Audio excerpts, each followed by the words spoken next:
Mesdames, Messieurs, bonsoir. Merci d'être au rendez-vous de cette édition. Voici les titres.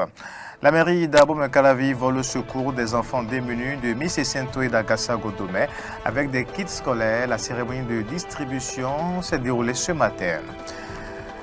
Eh bien, l'année scolaire, préserver la santé des apprenants pendant l'année scolaire n'est pas chose aisée. Que faire pour y parvenir? Vous suivrez les conseils d'un médecin pédiatre dans ce journal. Puis à l'international, pour la première fois de son histoire, le parti de Angela Merkel, la CDU, a perdu les élections législatives allemandes au thème des premiers décomptes officiels, ce qui risque de compliquer la formation d'un nouveau gouvernement. Voilà pour le sommet.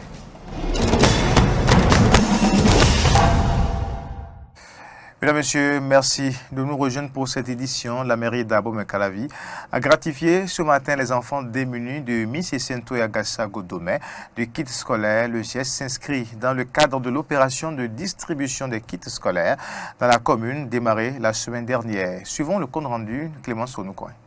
L'opération de distribution de kits de fourniture scolaire aux élèves déshérités, initiée par le conseil communal d'Abomey-Calavi, démarrée la semaine dernière, s'est poursuivie ce matin dans les écoles primaires publiques de Mississento et Agassa-Godomey. Ce don répond à des préoccupations d'équité puisque tous les parents n'ont pas les moyens de procurer le matériel nécessaire à leurs enfants. Le geste est apprécié du président de l'association des parents d'élèves de Agassa-Godomey qui a saisi l'occasion pour présenter à l'équipe de la mairie d'autres doléances. On aurait souhaité plus de choses. Bon, c'est vrai, accompagner les plus démunis, mais avoir des salles de classe pour eux, je pense que ça serait plus important. La conseillère, elle est là, elle connaît déjà nos problèmes. Il y a le problème de la sécurité de traverser la route, qui est vraiment un problème que si la mairie peut nous revoir ça, tout au moins pour faire des barrières brise vitesse. Je ne parle pas des dos d'âne, juste mettre des barrières à l'heure de traverser les enfants. Après ça, nous déplaçons. Ça va être une très bonne chose. Dans l'arrondissement d'Akasato, l'initiative prend en compte 14 villages. Les élus communaux de cet arrondissement promettent de pérenniser l'action. Pour cela, ils demandent l'accompagnement des parents. Dans l'arrondissement d'Akasato, nous avons 14 villages et nous avons parcouru tous ces 14 villages. Nous avons identifié et détecté ces élèves démunis qui jusque-là n'ont pas encore les fournitures scolaires dont ils ont besoin pour venir en classe. C'est pourquoi vous nous voyez ici aujourd'hui, nous sommes en train de leur distribuer les fournitures scolaires. C'est un geste social, un geste de développement que la commune entend pérenniser. Nous lançons un appel particulier à l'endroit des parents de faire un suivi particulier par rapport aux kits qui ont été remis aux enfants pour que les enfants en font bon usage. D'autres écoles de la commune vont recevoir dans les tout prochains jours la visite de l'équipe communale pour le même. Le chef de l'État, Patrice Talon, et son gouvernement avec les présidents des institutions ont tenu une rencontre le mardi dernier avec les maires des 77 communes du Bénin et leurs adjoints. Ils ont discuté du projet de réforme dans la gestion des collectivités locales, un projet qui suscite diverses interprétations. Laurent Rolantoniques a recueilli l'avis de quelques citoyens sur le projet suivant. Pour à son âme, à Dieu beaucoup l'homme qu'il faut à la place qu'il faut. En fait, ce n'est pas tous les pouvoirs qu'on a retirés aux maires.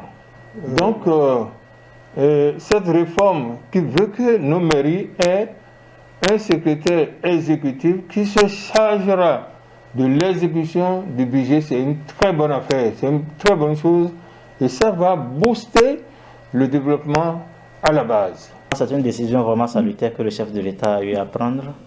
Nous sommes tous témoins depuis l'avènement de la décentralisation en 2003 qu'il y a vraiment des communes qui tardent à amorcer un réel développement. Malgré les ressources que l'État central met à leur disposition, ces communes ne disposent pas des compétences nécessaires.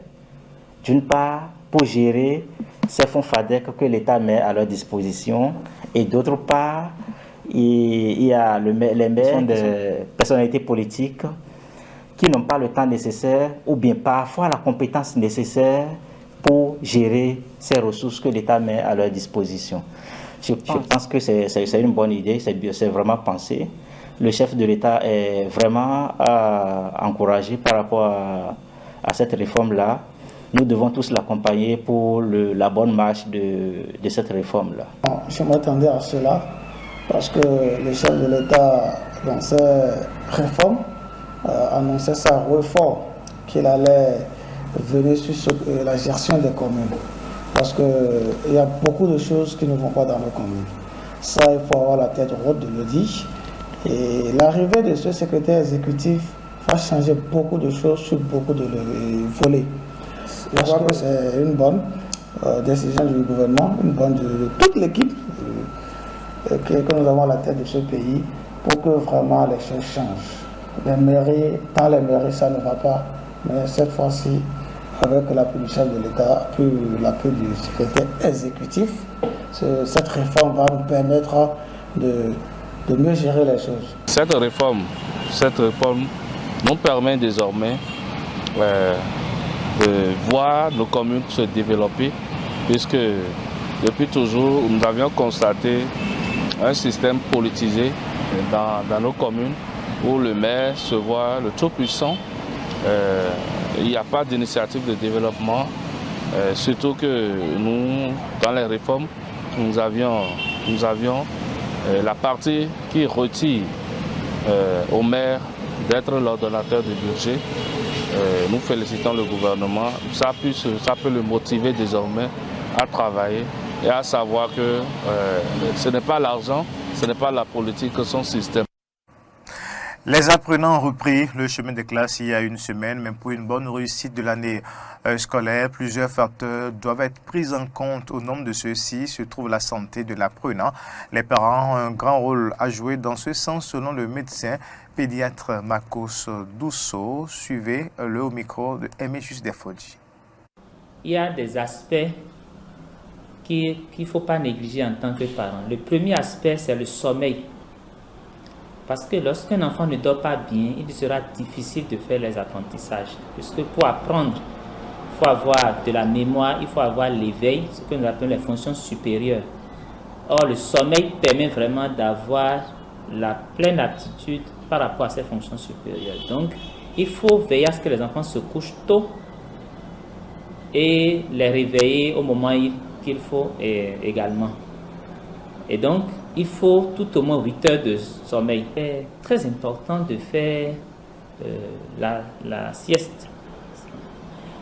Parce que ce repos, en fait, relance l'organisme. Ensuite, il y a l'alimentation de l'enfant qui est quelque chose qu'il ne faut pas négliger. L'alimentation doit être vraiment une alimentation saine et équilibrée. Et surtout par rapport à cette alimentation, il faut faire de sorte à ne pas donner beaucoup de sucre aux enfants.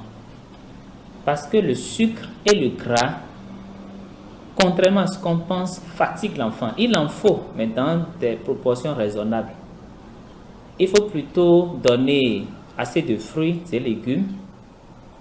Et il faut bien évidemment les produits riches en calcium, les produits laitiers et tout ça. Je voudrais également, au niveau de l'alimentation, parler du petit déjeuner qui ne doit pas être lourd. Parce que si le petit déjeuner de l'enfant est lourd, il va dormir en classe. Et également le repas du soir qui doit pas être un repas lourd également. Parce que si ce repas est lourd, l'enfant n'aura pas un sommeil de qualité. Maintenant, il faut veiller également à ce que les enfants aient vraiment une bonne hygiène corporelle. Ça veut dire qu'il faut qu'ils se lavent correctement, qu'ils se brossent les dents, qu'ils se coiffent comme ça se doit et que les ongles soient taillés. Avant de retrouver l'actualité du Bénin, les usagers de la voie pavée qui passent devant l'ancien siège de ICC Service à Abomey-Calavi souffrent le martyre. En cette période de pluie, l'eau qui stagne sur cette voie rend la circulation difficile avec beaucoup de conséquences, des désagréments aux usagers. Voici le reportage de Clémence Tonoukoy. La voie pavée qui passe devant l'ancien siège de ICC Service à Abomey-Calavi est difficilement praticable. Une flaque d'eau dicte sa loi sur cette voie. Pendant que certains usagers s'engagent avec hésitation, d'autres préfèrent monter sur le trottoir pour contourner l'eau. Le phénomène, qui n'est pas une première, est source de risque pour les usagers. En parlant de difficultés, on arrive quand même à se débrouiller pour passer. Mais la grande inquiétude, c'est qu'on ne sait pas vraiment où est-ce que nous sommes en train de passer parce qu'il y a des trous sur la voie. On pourrait entrer dedans et il y a risque de faire des accidents. Il y a les véhicules qui sont très fréquemment endommagés. Les pneus des véhicules sont endommagés quand ils rentrent dans ces trous-là. Vraiment, c'est désagréable. La voie n'est pas du tout praticable ici à cause de l'eau qui reste sur le pavé. À tout moment où il y a la pluie, l'eau déborde dans cet endroit et nous avons beaucoup de difficultés à passer. Parfois même ça déborde jusqu'à venir dans ces endroits que vous voyez ici. Ça vient ici et il y a des riverains ou des motocyclistes qui tombent dans l'eau ici. Aujourd'hui, ce que vous voyez, c'est parce que il y a plu il y a quelques temps. Sinon, en période de pluie, vraiment, ce n'est pas du tout praticable. Des fois, il y a les véhicules qui passent et tu es obligé de stopper un peu avant que l'autre doit passer avant qu'il ou soit tu es obligé de prendre par les caniveaux. Or, des fois, dans les nuits, il y a certains caniveaux qui sont un peu ouverts. Si ça peut créer d'autres accidents. Si tu n'es pas vigilant, peut-être que c'est ouvert comme c'est la nuit, il n'y a pas tout le monde qui a un phare. Si toi tu n'as pas phare, tu peux rentrer et pénétrer dans les caniveaux sans savoir. À l'unanimité, les usagers rencontrés invitent les autorités à penser à la réfection de cette voie. Je sais que notre gouvernement est aussi compétent dans le domaine. Il peut toutefois nous aider à pouvoir nous en sortir de cette situation et ce sera une joie pour nous tous. C'est le moment de dire aux autorités d'entretenir les voies. Elles contribuent au développement et à l'épanouissement de leurs administrés. Et si on pourrait trouver ce qui serait meilleur que cela, pourquoi pas un goudron? Bon, c'est ça nous-mêmes notre souhait. En attendant tous travaux de réfection, il faut patienter jusqu'à la fin de la saison des pluies pour que le niveau de l'eau baisse. Info du Bénin, en Tunisie, des centaines de personnes ont manifesté hier pour dénoncer ce qu'ils jugent de coup d'État mené par Kais Saied. Ils fustigent les mesures exceptionnelles décidées par le président élu fin 2019. Il a annoncé le 25 juillet sa décision de limoger le Premier ministre, de suspendre les activités du Parlement ainsi que sa prise de contrôle du pouvoir judiciaire, initialement et pour une période d'1 mois qui a depuis été reconduite. Écoutez les réactions de quelques manifestants. Aujourd'hui, en tant que représentants du peuple, nous sommes toujours dans notre capacité parlementaire, selon tous les décrets constitutionnels du président de la République qui a renversé la constitution de la Deuxième République. Aujourd'hui, nous sortons dans la rue et nous nous opposons au coup d'État. Le coup d'État qui est devenu décisif en Tunisie. Le coup qui est mené pour violer la constitution tunisienne et tous ses chapitres. Aujourd'hui, nous sommes ici pour défendre la liberté et la défense des institutions pour lesquelles nos martyrs sont morts et pour lesquelles nous avons sacrifié 60 ans pour un pays démocratique. Aujourd'hui, nous exigeons le retour du système républicain qui a été aboli et le retour de la Constitution à laquelle on fait référence pour passer à un régime populiste anticonstitutionnel. Nous voulons continuer avec la Constitution de 2014. Une page est en train de se tourner en Allemagne. Pour la première fois de son histoire, le parti CDU d'Angela Merkel n'arrive pas en tête des élections législatives. Selon le premier décompte officiel, le parti social-démocrate remporte une coup de tête le scrutin. Les tractations pour former un nouveau gouvernement s'annoncent ainsi donc compliquées. Les précisions avec bien sûr nos confrères de RT France. Après une campagne laborieuse, place à la liesse. Les militants du SPD ont explosé de joie à l'annonce des premiers résultats hier soir. Les candidats du social-démocrate Olaf Scholz arrivent en tête avec 25,7% des voix. Pour le vainqueur inespéré, c'est le résultat que les Allemands attendaient.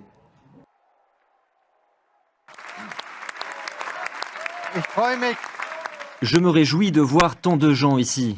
Et je me réjouis naturellement du résultat du vote, des citoyennes et citoyens de ce pays. Ils ont décidé que le Parti social-démocrate s'envolerait vers les hauteurs et c'est un grand succès. Autre son de cloche au QG de la CDU qui réalise le pire score de son histoire, 24,1% des votes. Armin Laschet se résigne, lui qui espérait remplir son rôle de successeur naturel d'Angela Merkel. Nous pouvons déjà dire que nous ne pouvons pas être satisfaits des résultats. Cela fait 16 ans qu'Angela Merkel s'est présentée comme chancelière. Ce furent 16 bonnes années pour l'Allemagne et je tiens donc avant tout à remercier la chancelière Angela Merkel pour son travail.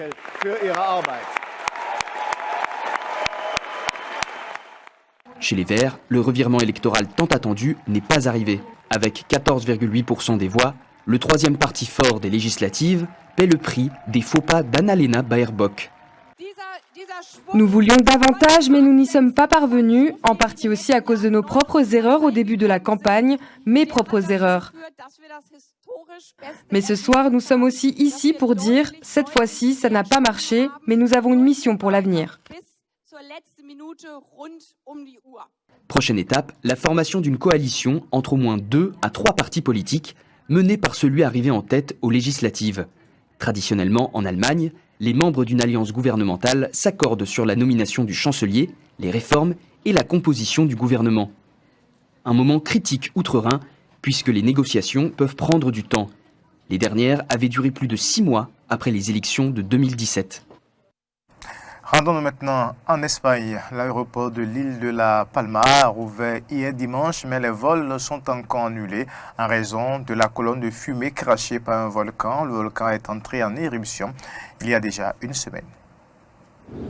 L'image édifiante d'une église réduite à néant. La scène filmée par une télévision locale montre une colonne de fumée engloutissant le clocher de l'église avant que celle-ci ne s'effondre. Depuis plus d'une semaine, l'île de La Palma n'est plus que l'ombre d'elle-même. Aucune victime à déplorer pour le moment, mais près de 200 hectares de terrain déjà détruits.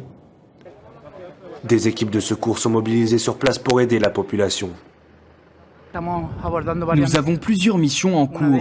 L'une d'elles est d'accompagner les personnes qui ont abandonné leur maison pour qu'elles puissent récupérer un maximum d'affaires. Nous avons encore du temps car la lave n'est pas encore arrivée jusque-là. Ça, c'est une des missions. La suivante, c'est le contrôle et la mesure de la progression de la coulée de lave et la cartographie de son parcours. Ensuite, nous avons d'autres mesures à réaliser, celle de la qualité de l'air. 24 heures après avoir été mis à l'arrêt à cause d'un nuage de cendres, l'aéroport a pu rouvrir ce dimanche, mais les liaisons restent pour l'heure suspendues par les compagnies aériennes. Les autorités se veulent rassurantes. Les liaisons par bateau sont sécurisées en permanence. Je veux que vous ne vous inquiétiez pas à ce sujet, sachant que le pont aérien avec les autres îles, tant que les cendres ne l'empêchent pas, et aujourd'hui ce fut le cas, sera maintenu. Plus de 6000 personnes ont déjà été déplacées depuis le début de l'éruption, selon certains spécialistes. Celle-ci pourrait encore durer de 24 à 84 jours.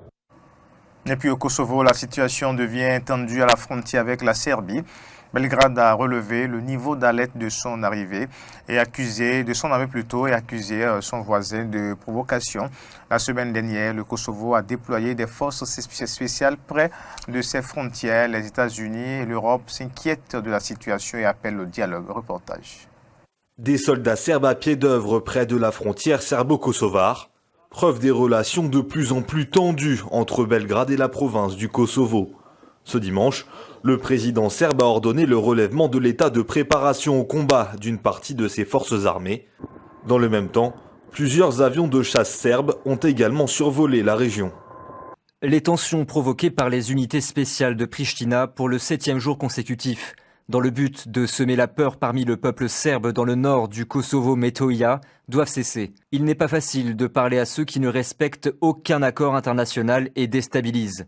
Une armée serbe forte est une garantie qu'il n'y aura pas de nouveaux pogroms de Serbes, pas d'actions comme Storm et Flash. Nous voulons la paix et la stabilité, mais personne ne menacera notre peuple, ni personne ne nous dira où utiliser nos forces en Serbie, l'armée et la police. C'est une décision souveraine de la Serbie.